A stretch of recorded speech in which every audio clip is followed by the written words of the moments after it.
Good morning. Today I'm pleased to be joined by Secretary of Public Safety Eddie Buffalo, Secretary of Transportation Joey Hopkins, Colonel Freddie Johnson with the State Highway Patrol, Major General Todd Hunt of the North Carolina National Guard, and Emergency Management Director Will Ray. Thank all of you for watching as we share the latest updates on Hurricane Erin. Hurricane Erin is currently a Category 2 hurricane that will likely strengthen over the course of the day today. The storm remains dangerous and is already impacting lots of people here in North Carolina. Folks on the coast need to take care.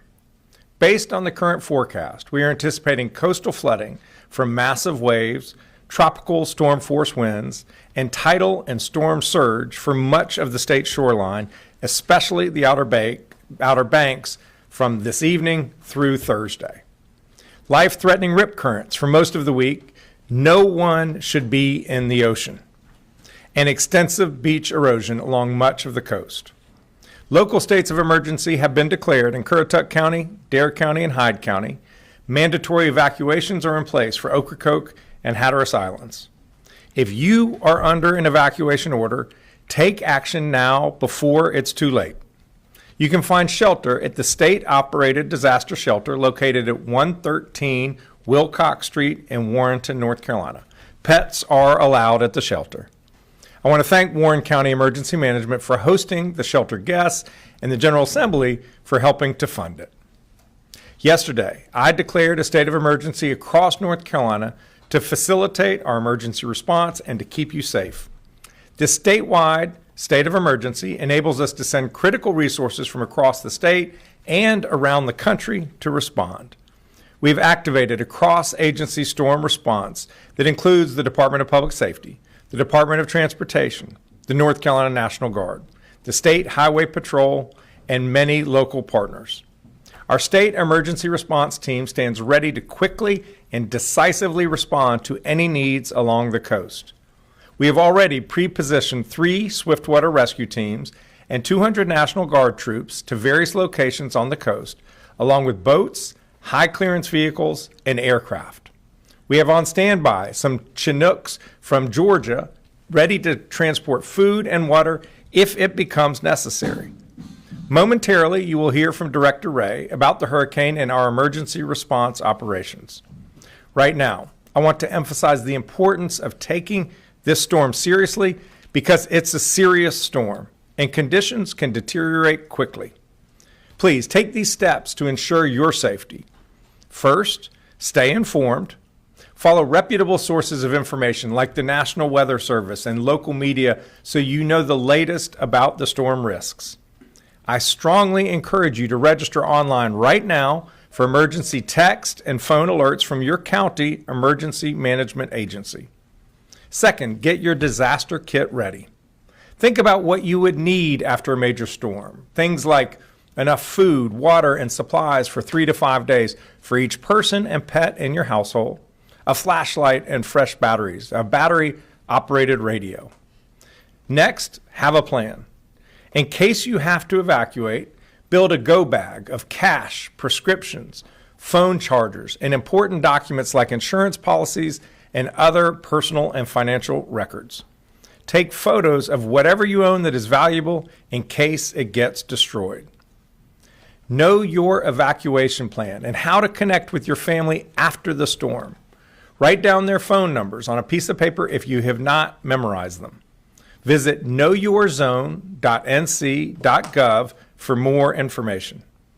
And finally, do not drive through flood waters.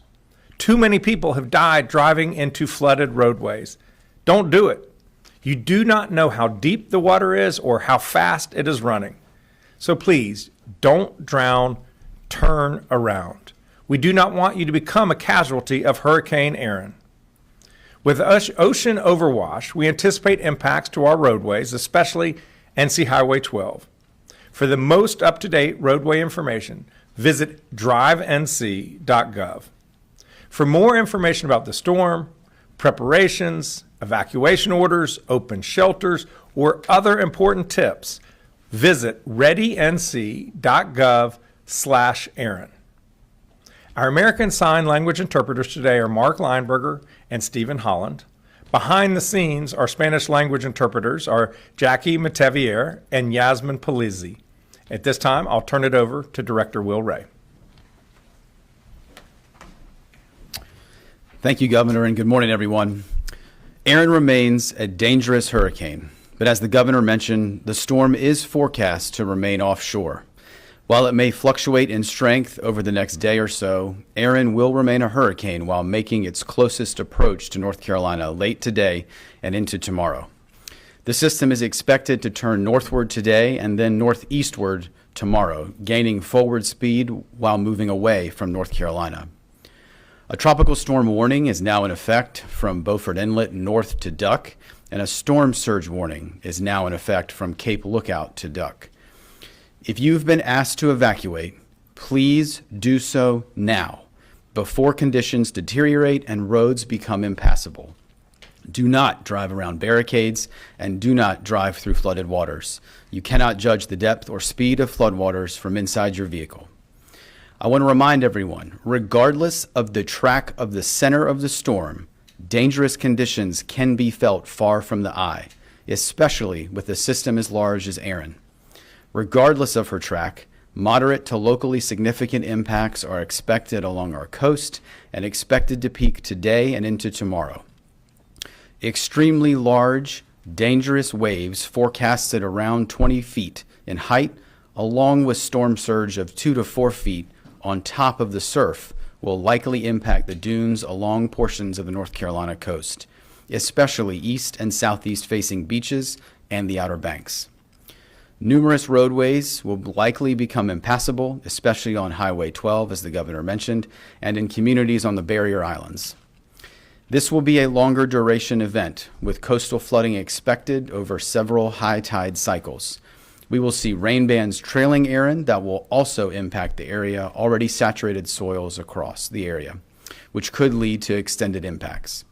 Please be sure to have multiple ways to receive weather alerts, especially during the overnight hours. You need to be informed by receiving information from reputable sources of information and have a plan to protect yourself and your family. Hurricane Erin is already creating extremely dangerous and life-threatening rip currents for all of the North Carolina coast that will linger through the week. We've seen a high number of rescues along the coast, and you should avoid swimming anywhere on the North Carolina coast right now. The State Emergency Response Team began preparations late last week as soon as forecasts began to indicate that North Carolina may receive impacts. And today, the State Emergency Operations Center is activated, as is our Regional Coordination Center East in Kinston, to facilitate the movement of resources and commodities into impacted communities and to support local response. Yesterday, North Carolina Emergency Management deployed 3 of our state's swiftwater rescue teams from partners in the North Carolina Marine Patrol, North Carolina Wildlife Resources, and a joint team made up of the Wake Forest Fire Department and Knightdale Fire Department, as well as 3 of our state's search and rescue task forces from Buncombe County, the Charlotte Fire Department, and the Greensboro Fire Department, all of which have water rescue, structural collapse, and wide area search capabilities. These search and rescue assets are positioned in eastern North Carolina to quickly respond to assist first responders and local emergency managers with response needs. We've activated approximately 200 North Carolina National Guardsmen with high clearance vehicles and positioned them across the coastal plain to support quick response into those impacted communities. Aircraft have been placed on standby from the North Carolina National Guard and the State Highway Patrol to support rescue needs as well as movement of commodities, teams, or equipment. With the potential for roadways to be impassable for multiple days, we are also activating the additional heavy lift aircraft that the governor mentioned from neighboring states to support large-scale movement as a contingency plan. Our logistics teams remain ready to support commodity distribution from our warehouses and partners into those impacted areas. Additional local emergency managers and public safety personnel have deployed from non-impacted portions of our state to serve on incident management teams, which will assist those impacted communities. The North Carolina Department of Transportation has equipment and personnel staged and ready to clear roadways along the coast as conditions improve later this week, and the North Carolina Highway Patrol is working to ensure safe evacuation routes and that road closures are put into place when necessary. As the governor mentioned, there have been evacuation orders for visitors and residents in portions of Dare and Hyde counties, particularly Hatteras and Ocracoke, and those orders do remain in place. Anyone in those areas should heed these evacuation orders for your own safety and as well as other direction from public safety officials. For anyone evacuating that needs somewhere to stay, a state-operated shelter is open and is safely located in Warrenton. As the governor mentioned, pets are welcome at this shelter, and you can find information by visiting readync.gov/Erin. Finally, I want to mention that while all eyes are on Erin and its impacts to our coast and those communities, North Carolina emergency management personnel and our local emergency management partners remain also focused on facilitating recovery efforts across Western North Carolina. The Joint Recovery Office remains open in Asheville without interruption, as are the multi-agency recovery centers, which have served over 6,800 Helene survivors to date. Areas in our central part of the state have also recently experienced impacts from Tropical Storm Chantal, and those disaster recovery centers remain open in local communities that were impacted. State individual assistance is available to those Chantal survivors while we await a decision from the federal government on North Carolina's request for a major disaster declaration for public assistance, which would provide additional recovery resources to those impacted communities and our state. Please remain informed and have a plan to protect yourself today, tonight, and tomorrow if you are along our coast. I continue to be incredibly proud of the partnerships of our state emergency response team, public sector, private sector, nonprofits, and volunteer agencies at all levels, working together to support the 10.8 million North Carolinians we all serve. Together, we are stronger and more resilient. Thank you, Governor. At this time, happy to take questions from the room to any of the participants on the stage. Please just go to either side to ask your question. Thanks, Governor. Laura Leslie with WRAL. We reported yesterday that we're still waiting for hundreds of millions of dollars, I gather, from aid from FEMA. Can you talk about whether that's going to impact our ability to respond to Erin? And, has the federal government been a good partner in getting ready for this hurricane season? Well, I want to acknowledge and express my appreciation to FEMA and the Department of Homeland Security. Yesterday, we got word that about $85 million of the previously approved projects, that reimbursement will be released. We have not yet received the money, but every indication is that those funds will be coming shortly. Now, we still have $100 million in other projects that are due for reimbursement, and it creates real financial strain, especially for the local governments, but also the state. And so we will continue to work with our federal partners to make sure that the reimbursements are processed as quickly as possible. And then we'll have to wait and see what the impacts are for Hurricane Erin to see whether we need federal assistance as it relates to this storm. Is this taking longer than usual? I think it has taken longer than usual. That's true. And just one follow-up question, and that's about reputable information. You mentioned that, and so did Director Ray. We've seen a lot of misinformation and AI on social media out there about this storm in particular. Is there anything the state can do about that, and what do you recommend that people do in order to make sure they're not getting taken in by scams or other misinformation? I think if you want to truly know what's going on with the storm, I would watch weather channels. I would watch local TV news. I would listen to the National Weather Service. I would go to those sources. I would not get my information from social media. It is just too easy for salacious, really dramatic stories to take root and spread like wildfire, even in a hurricane, because that's what people click on. Don't get your news from social media. If you see something on social media that sparks your interest, just go to a traditional website or news source and find out whether it's true. Thank you. Hi, good morning. Dina Harley with CBS 17. I have two questions. One being, with Tropical Storm Chantal, you did not declare a state of emergency right away because that was not a statewide event, but this one isn't either, so can you explain the difference there? And then the second question, another financial one, we obviously still don't have a state budget, which means the rainy day fund also hasn't been replenished. If you can just talk about, like, state-wise, financially, how that works for storms like this while we're still waiting for a budget. Yes. In terms of declaring the statewide emergency, this was going to impact many counties, and when we saw the weather projections, we couldn't anticipate how far west it would go. And by declaring that state emergency, it enabled us to leverage a lot of resources. It also allowed us to make changes on our transportation regulations. The Highway Patrol has to, when there's a heavy truck, if they see a heavy truck, they have to stop it and ticket it if it is excessive in size. Well, by declaring the statewide emergency, we could allow the Highway Patrol to let these heavy trucks go on roads that are safe, not on bridges that can't sustain the weight, to pre-position to respond to whatever impacts the storm are. It also enabled us to reach out to our neighboring states. We don't have the big Chinook helicopters that can move food and water, so it allowed us to trigger that as well. That's why we did it. The Chantal was a much more localized event, but then we came to the conclusion that it would help to declare a state emergency to trigger the relief that was necessary for those impacted people. And then what was your other question was on the money? Yes. These guys have enough money in their account to respond to the storm.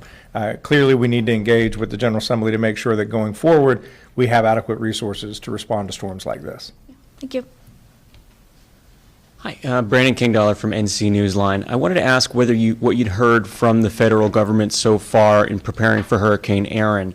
Have you gotten any indication that you'll get maybe more cooperation from them than with other storms? In terms of the federal response, the nature of this storm is such that we haven't needed to call upon those resources to respond to the immediate aftermath of the storm. I'll have the director come forward and talk about his conversations with the Coast Guard and the EPA and others. We don't know what the extent of the damage is going to be. If it ends up being substantial, then at that point, we're going to have to reach out to the federal government to help us with the recovery, and we just have to wait and see. I'm hopeful that they will respond favorably. Okay, thank you. And why don't you talk about your response to the federal government? Thank you, sir. So I think just in follow-up, I think a couple of things. We have talked to FEMA leadership over the last couple of days daily about just impacts, what we're planning on, anticipated gaps or barriers, and what we may need. And so I think have very good open dialogue with FEMA, senior FEMA leadership right now, if there should be a need, as well as out of our regional headquarters that's based in Atlanta.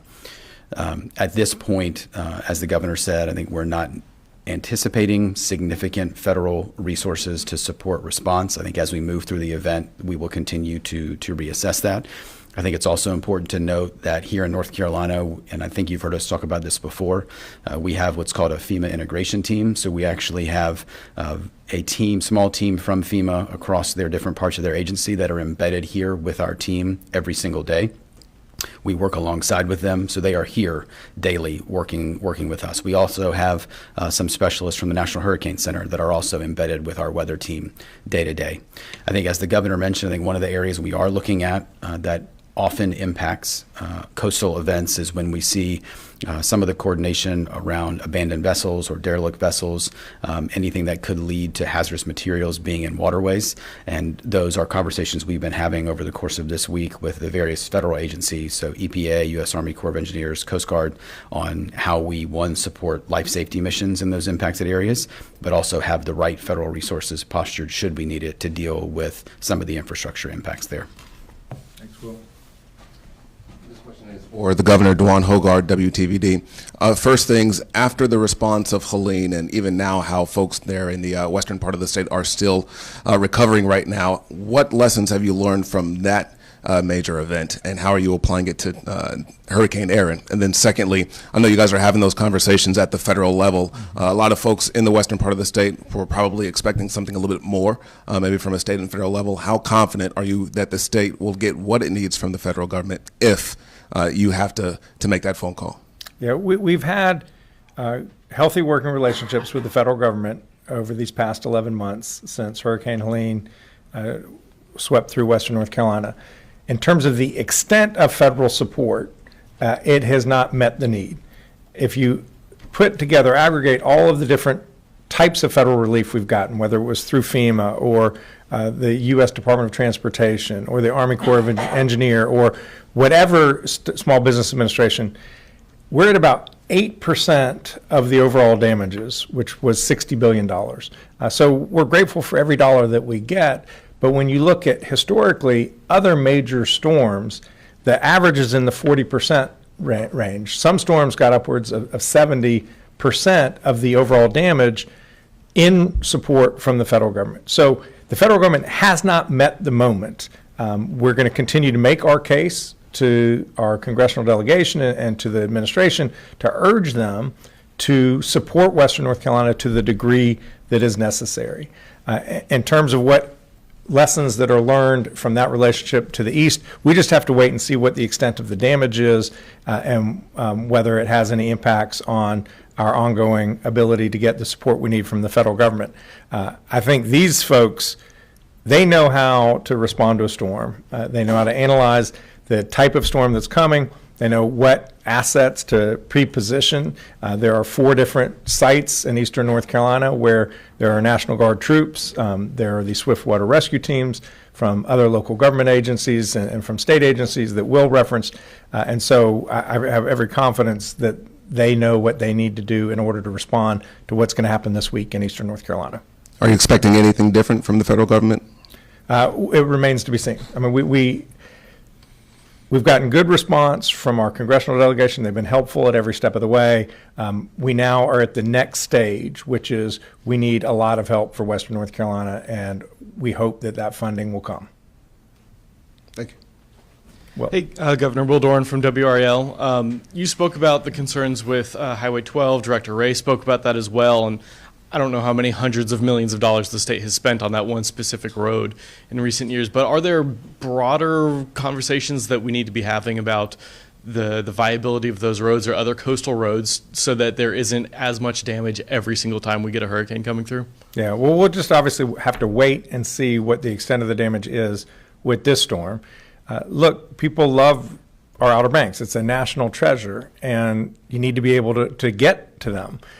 We have ferries that take us to the islands, but this is an important road for North Carolina. There's so much so many people live there. There's so much tourism dollars that goes on that road. It is an important asset to the state, and we need to do everything we can to protect and preserve it. And I'll see if Secretary Hopkins wants to add any words on NC-12. Yeah, thank you, Governor. First of all, I would agree. NC-12 is the interstate of the Outer Banks, and it's important that we keep it viable. We keep it where the goods, commodities, the tourists, and the residents can use it. Longer term, we are doing a number of studies, working with some the institutions, the educational institutions in the state, and also the local governments, looking at our assets out there and what we need to do as far as potentially making it more resilient, potentially relocating to a higher area and what we can do there. And there'll be ongoing studies as we move through, not just with NC-12, but also our ferry assets out at Ocracoke and Hatteras and other points on the Outer Banks. Thanks, Joe. Hey, Governor Patrick Thomas with Spectrum News 1. You touched a lot on evacuations, and I'm curious as to how much these evacuation mandates are sort of out of abundance of caution because of what has been learned from previous storms, from Chantal, Helene, up until now.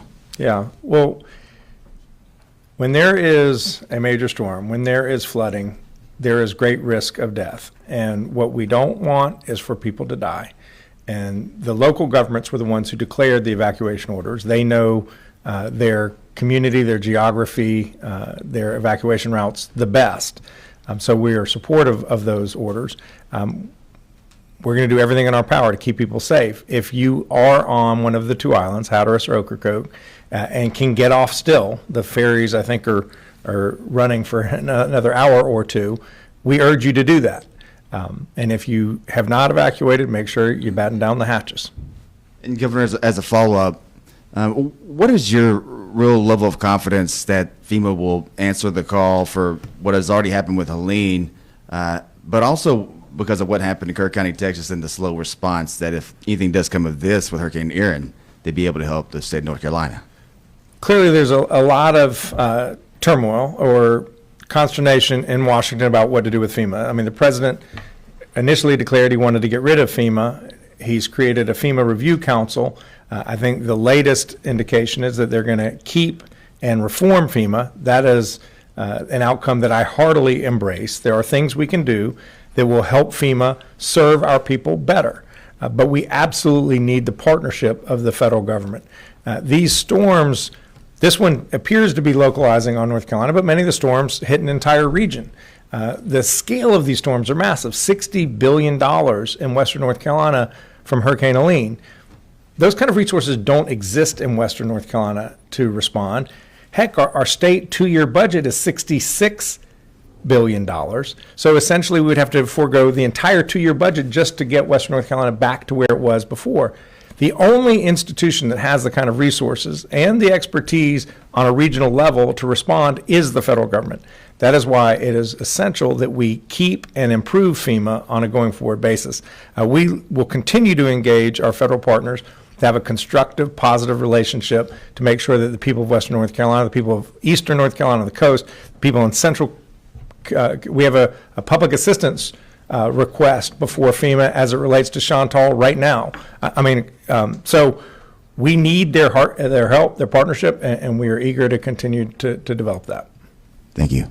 All right, and we'll go to the phone. If there are any questions online or on phone, please raise your hand.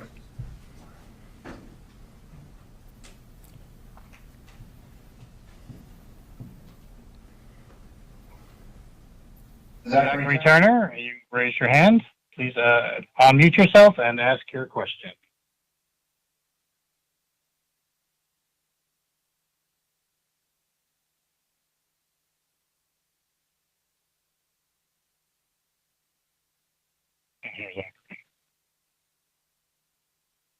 Zachary, we can't hear you. If we can't hear you.